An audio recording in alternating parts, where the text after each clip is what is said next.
Les chrétiens sont capables de démontrer par A plus B que l'islam est une fausse religion, avec des preuves.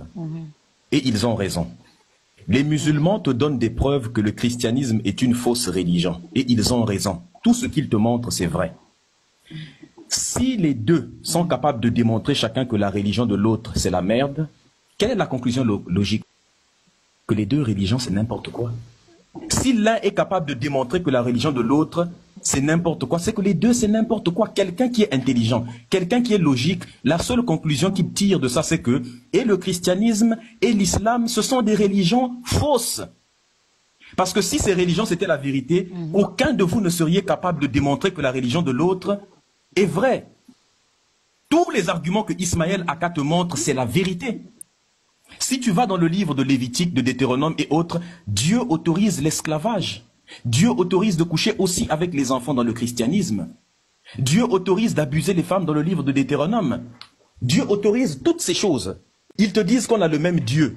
Les musulmans te disent que si tu n'acceptes pas le fameux La ilaha illallah Muhammad Rasulullah sallallahu alayhi wa sallam, si tu n'acceptes pas qu'il n'y a qu'un seul Dieu que Allah, et que Mohammed est son seul messager, et que Jésus, en fait, n'est que Issa, son prophète, et qu'il n'est pas Dieu, n'a engendré personne. En tout cas, l'un des plus grands blasphèmes, c'est de dire que Dieu a un enfant. Donc ça veut dire que le plus grand blasphème à l'islam, c'est le christianisme. Depuis qu'ils font des débats interreligieux, est-ce que l'Afrique a évolué?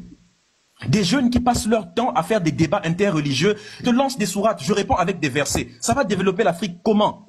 Regarde tout l'argent qu'il a gaspillé pour acheter des livres.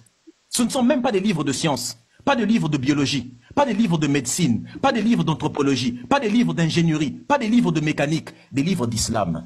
En quoi ça va développer le continent, ça? Qui s'est enrichi, c'est l'Arabie Saoudite. Parce que ces livres-là sont imprimés en Arabie Saoudite. Ce sont les Saoudiens qui le font. Pour la plupart du temps, ou du moins les pays arabes. Il a enrichi les pays arabes. Qu'est-ce que les Arabes ont acheté qui sont produits en Afrique? L'islam nous a été amené en Afrique avec le sabre sur la main droite et le Coran sur la main gauche. Le christianisme nous a été apporté en Afrique avec le fusil sur la main droite et le fusil sur la main droite et la Bible sur la main gauche. Les Arabes, les musulmans, les arabo-musulmans ont fait la colonisation et l'esclavage. Quand ils sont arrivés, ils ont ouvert vite des écoles coraniques parce qu'ils savaient qu'il faut aliéner les enfants depuis le bas âge. Les chrétiens sont venus, ils se sont dit, si on veut que cette colonisation dure pendant longtemps, en plus de fouetter les noirs, il faut après les fouetter, quand on les enchaîne, il faut leur lire des versets bibliques. Et nous nous retrouvons avec les nouveaux esclaves aujourd'hui, l'esclavage mental on appelle ça. On se retrouve avec des nouveaux esclaves qui sont là à lire les histoires des juifs, des chrétiens, l'occidentalisation de l'Afrique et à lire les histoires des Arabes. Que des ancêtres. Mathusalem, Matthieu, Abraham, ce sont les ancêtres des Juifs. Mohamed, Ibn Kathir, ce sont les ancêtres des Arabes. Ils prennent tous les noms des Occidentaux, ou bien les noms, en tout cas je parle des noms de famille. Ils prennent tous les noms des Occidentaux, ils prennent tous les noms des Juifs. Pour de l'autre côté, ils prennent les noms des Arabes. Mais ils ne prennent plus les noms des Africains. Ils n'enseignent pas. Où est passé avant que ces religions arrivent? Qu'est-ce que l'Afrique pratiquait? On avait des grands empires. On avait une spiritualité qui était la plus grande de toutes. On vivait dans notre élément.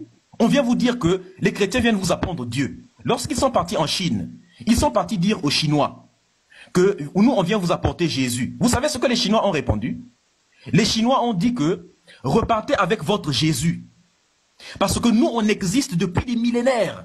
Mais votre Jésus n'est pas venu parler à un de nos ancêtres. Il va parler à des ancêtres juifs et à des ancêtres arabes. Il ne vient pas nous voir, c'est un manque de respect. Et c'est vous qu'il envoie pour venir nous parler de lui.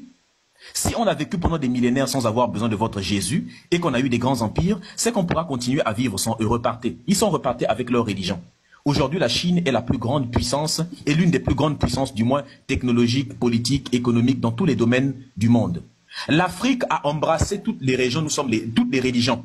Nous sommes les derniers de la planète. C'est-à-dire que si on suit la logique chrétienne, on dit l'esclave doit rester soumis pendant toujours. Ça veut dire que si aujourd'hui, les Blancs décident de venir recoloniser l'Afrique, les chrétiens vont s'agenouiller et vont dire que ta volonté soit faite.